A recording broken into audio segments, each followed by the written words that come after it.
Sometimes you need to be that warrior and you need to operate the best of your ability because your life is on the line. And then there's other times where you need to open up a new world and create something that's never been invented and express yourself in ways that you've never imagined. Everyone has an art. Your art is your craft, what you produce in the world, what it is you do.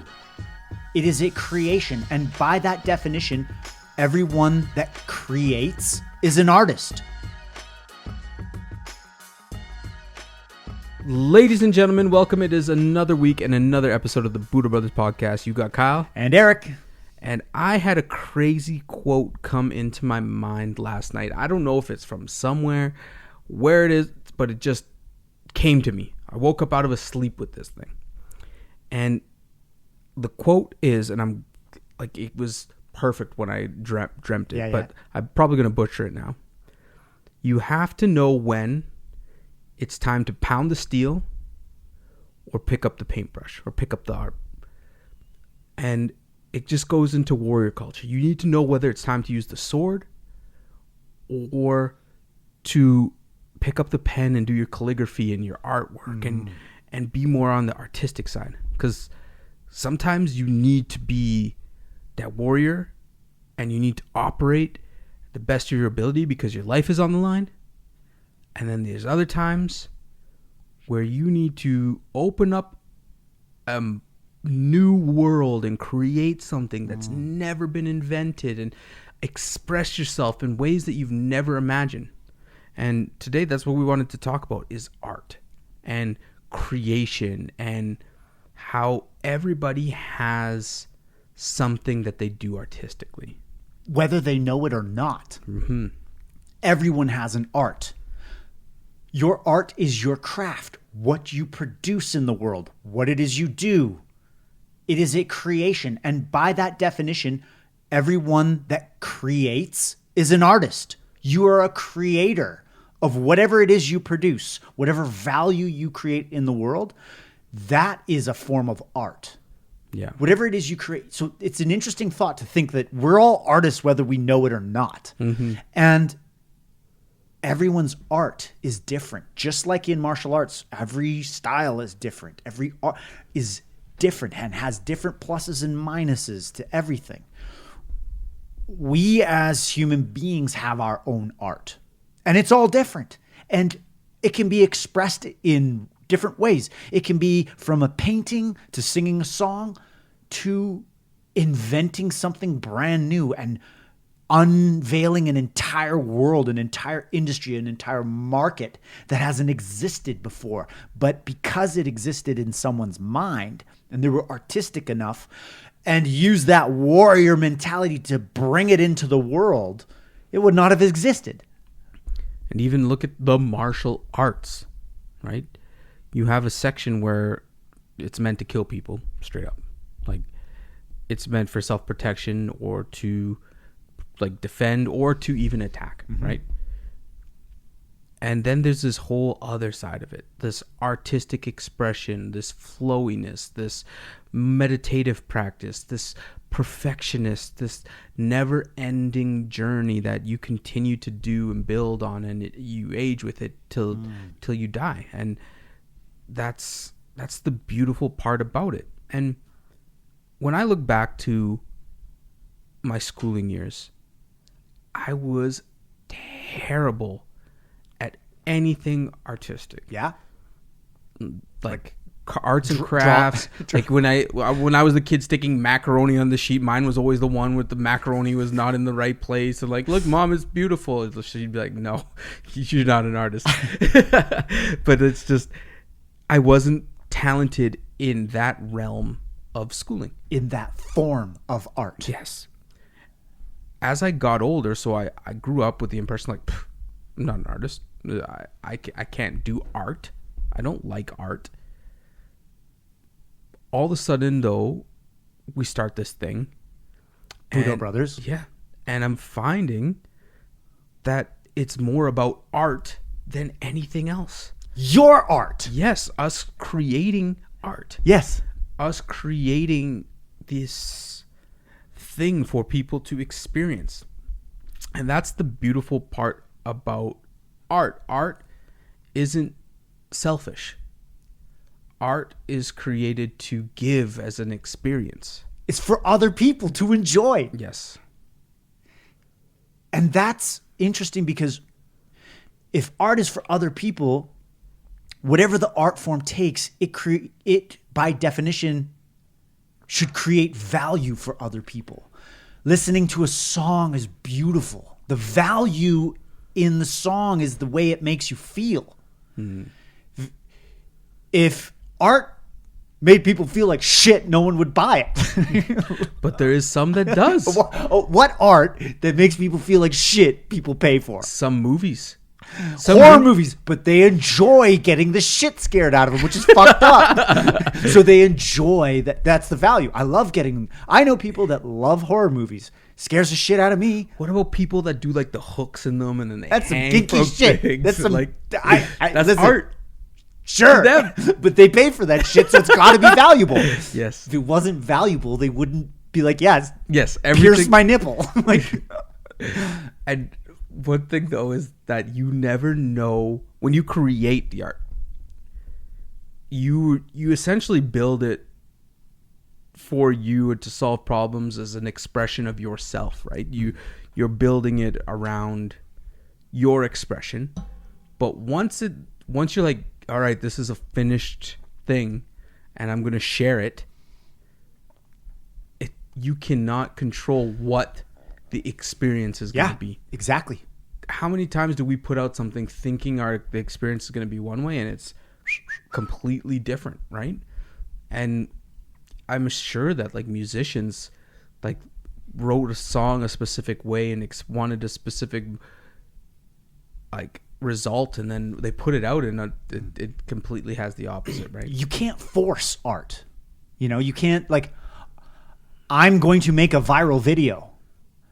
I will bet you 99% of the time it will not be a viral video because you set out with the expectations to make a viral video. Yeah. Our most viral videos were the ones that we had no idea anyone would even care about. Yes. Throwaway content. And like, look at that ocean spray guy, right? Like the guy is singing Fleetwood Mac Yes. on the like, look at the we went viral. Look at the combination of artistic expression in that. You have Fleetwood Mac, right?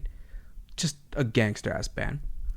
Orange Spray, which makes this juice, and this guy who just like he revives this like, well, I don't say revive, but he reignited it. Yeah, he put that brand back on the planet by literally expressing what he loves to do on a skateboard and just drinking this stuff like cranberry juice. Yes. And it like went nuts. It was a sensation. It was infectious. Yes. It worked. And it was because he was authentically expressing himself, and everybody could see that. Precisely. Yes. I will guarantee he wasn't like, yo guys, I'm going to make this viral video. I'm going to be on my skateboard, I'm going to listen to Fleetwood Mac. I'm going to be sending out these good vibes. I'm going to take a sip of my cranberry juice and I'm going to be famous. Guaranteed that didn't happen. I guarantee he was just cruising in the moment. I love this song. Oh shit, let me bust out a TikTok or whatever it was. And it goes back to what you say. When you try to plan something to go viral or for everybody to like it, it never freaking happens. It never happens. Yeah. I bet you the person who made the Mona Lisa could have never fathomed that piece of art would be what it is today. That is an iconic piece of art. No way he's drew that thing like, this is going to be remembered for the rest of the time. It's going to go viral. Totally. Not at all. And artists in their time, no one gives a shit about because they're not the famous ancient Picassos of the world. When Picasso was alive, you couldn't give his shit away. Yeah. Something funny happens to the value of things when the person dies. Biggie and Pac, amazing hip hop artists. I don't know if they would be as famous as they were or are if they didn't die in their prime. They didn't have time to get into the drug addictions or this happening and have their lives or fall like apart. This or like caught on this scandal or whatever Hollywood and mainstream media does to people. These guys made it to the pinnacle and literally were gone. Right? Yeah. And then because that's it, you have their whole collection of work. Now it's so Scarce. valuable. Yeah. They can no longer produce it. Unless you're Tupac, it keeps dropping albums like for years after. Yeah, like how do you do that? Yeah. But it's interesting that there's no like a lot of art is perceived value as well. You know, when you as is a painting, it's just it's something that someone drew. It's the story that we tell ourselves that this is a Picasso and it's an original. You know, it's like this is all perceived value. Like it's worth $140 million because that's what someone's willing to pay for it. Yeah. That's its value. It's not necessarily the paint strokes. You know, it's the story of the guy and Van Gogh cut his ear off and now there's a fucking museum for him. And man, I learned this lesson so hard with us, and we still even fall into the trap, is like, if you start doing things for the recognition, for the viewers, it never works. No. Like when you just build it without caring about anything. Yes. And just build it because you think it's beautiful and this is what you like and this is how it should be, it always does much better. And man, music is one of the best arenas for this. Two artists that just stand out in my mind. Charles Bradley. Have No. You've definitely listened to I've his heard songs? it, yeah. This guy sings and he sounds like James Brown. Oh, you showed me this guy. Yeah. This guy hustled music his whole life. Didn't have one freaking hit and broke out in his 50s to 60s. And could you imagine being so committed to your art that you were struggling to survive and you don't care? You just keep going out, and massive breakout. Shambhala, like Coachella, all of these crazy award shows he was doing. Wow. And the other one is Rodriguez. Yeah. This story is bananas. If you haven't watched Searching for Sugar Man, do it. It is worth the watch. I'm just gonna give a spoiler. Cole's notes. Yeah, this is the complete spoiler. It's history, so whatever. So he was an artist, and he dedicated his whole life to making music. And somebody bootlegged his tape and brought it to South Africa, where it blew up. Yeah. And he was bigger than the Beatles in South Africa. And while he's sitting here struggling to pay rent, working labor, in the USA, barely affording his life in the USA, he is this giant star in South Africa. And everybody in South Africa thought he like committed suicide on stage. But somebody searched and found this guy and was like, "Hey, dude, you're famous." He's like, no way. No, I don't believe it.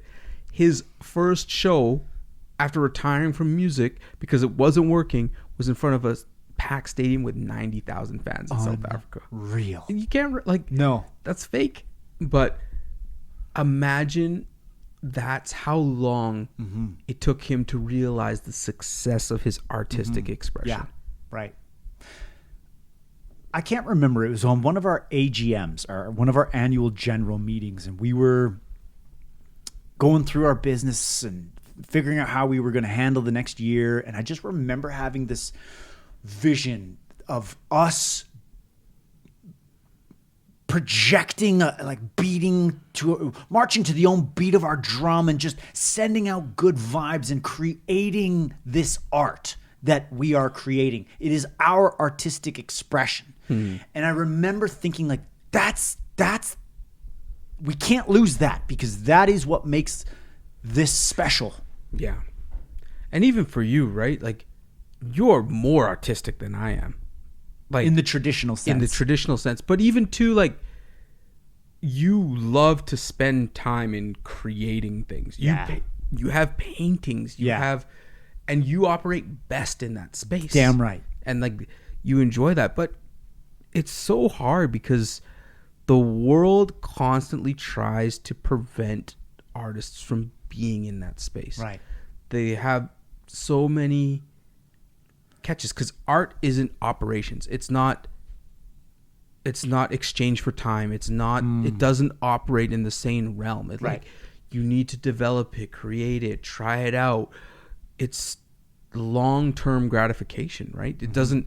You don't just create something in 30 seconds and it be valuable.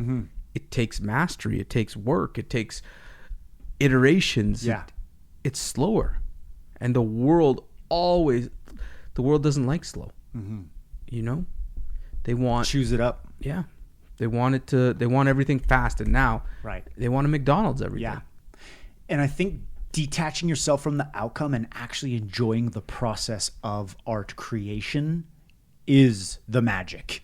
Enjoying creating something, and that's once the product's done, I've already got my enjoyment out of the process. You know, creating, making something new, taking an idea that I have in my head because I just see it, and then bringing it into reality. That process I've been obsessed with ever since going to engineering school and living out that process. Dreaming up something, making a 3D engineering model, and then that model showing up in real life. That blew my mind. It blew my mind because I thought of it, and if I didn't think of it, the thing that's in front of me right now wouldn't exist. I was the conduit into which this creation exists. That is powerful because if you can, in your mind, think of something and bring it into this world, that is a huge asset. That is a huge asset to think creatively and bring something into the world, into the physical world. It lives in your mind, and now it's in reality. To learn how to get good at doing that, I saw such huge potential, and it changed. It literally was like, I need to do this. I need to do this. I need to think of things and bring them into reality. And shocker, when am I at my best? It's when I'm creating. It's when I'm designing. It's when I'm testing. It's when I'm failing. It's when it's not working. But then I have a solution. It's the journey. It's the process to get to the end product that is the enjoyment that I get. The fact that people enjoy our products is the cherry on top that completes the circle. Right. Enjoying the process. And if you look at martial arts, you have to enjoy it. Like, let's take Filipino martial arts. In reality, there's only a few ways you can stab somebody, right? Yeah. Like, it's a weapons art. Sure. It's about stabbing and cutting. But obviously, everybody who trains it isn't just thinking about killing murdering people, right? Right. You know, there is art behind it. Yeah. There is like mastery and doing it, and the disarms and the patterns Sure. and the flow and like getting better with using these tools, and you can see how it gets addictive and how you get into it. Brazilian jiu-jitsu, like, there's only a few ways to choke somebody.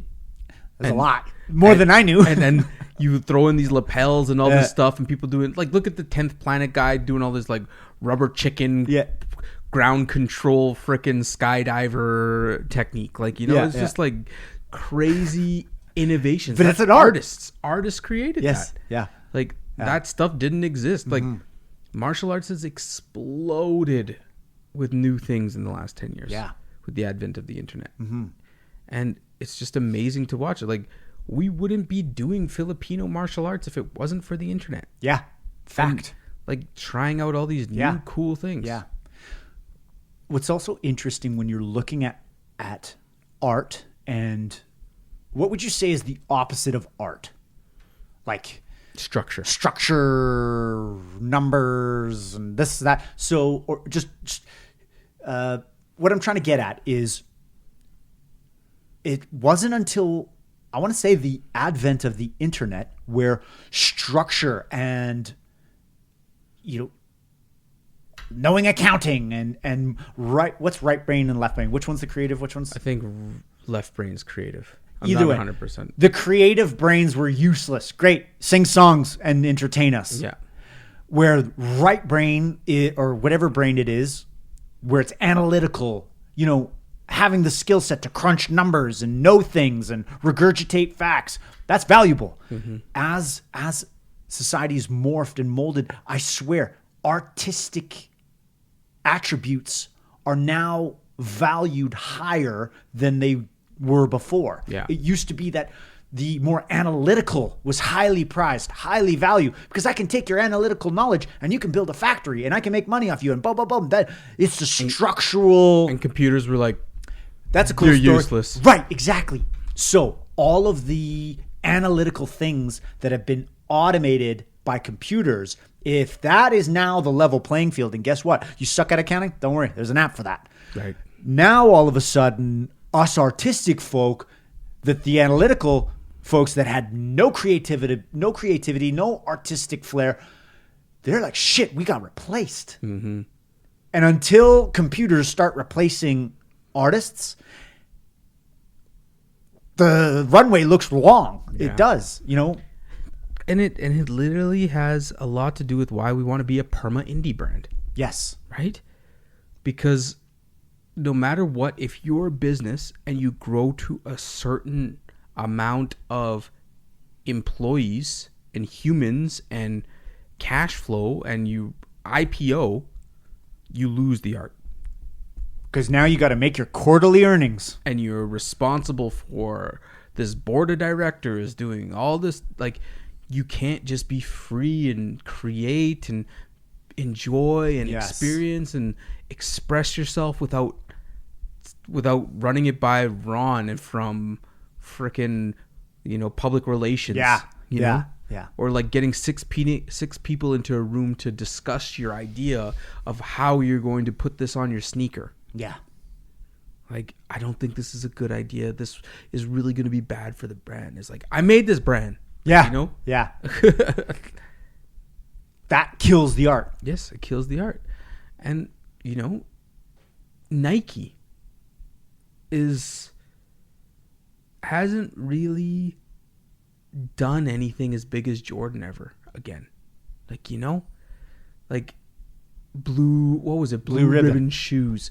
This freaking indie thing that turned into Nike that stole the globe and it was the most badass thing on the planet. Yeah.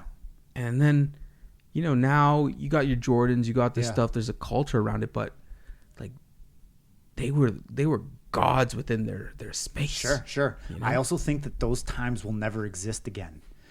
That up and coming boom era of the boomer generation where all of this was possible because all of a sudden disposable income exploded and you could create a shoe company that could expand across the globe and have thousands of employees. I feel like that pendulum's swinging again, and it's swinging to independent producers of value that can be trusted, that are doing their own stuff. And you're seeing it with how content's being consumed, with all these new sites opening up where creators go and they do their own thing where they don't have restrictions. You see that too with like brands that just don't grow up and they just stay small. You see that with musicians who don't join these giant labels. It's you're right. There's something with it. It's swinging. It's swinging to. There's almost a not a blowback, but there's just a change in the breeze. There's just this. People care about things now. And you know what? We are now able to connect directly to the consumers. Right. Like consumers or your community. I shouldn't always say consumers. Your community is able to directly connect to you and you to them. Yeah. That was never possible before. We'd have to get a TV deal and a late night infomercial to check out the new Budo Brothers ice pick. Yeah. The fact that we could just record this and throw it out and people hear it who are in our community is amazing. Yeah. Spent a couple $100 on podcast equipment in my kitchen. Yeah. That's where we do this. Budo Brothers Challenge. Ooh. Look at what you are creating and don't necessarily discount it as, I'm not an artist. Whatever it is you are creating, that is your art. Your art is your craft. Master your craft. Become the artist that you are and provide value and serve others through that art medium. And if you think that you do nothing artistic, really take a deep dive. Because there is some area in your life where you're expressing yourself in an artistic way. You could be a coach and designing football plays that people have never seen, or you're creating. There's some area that you are creating in, and generally it feels good when you're in that space. Damn right. If you're in a funk, go create. It's therapy. Yeah. All right. I think that's where we're leaving it. Until next week.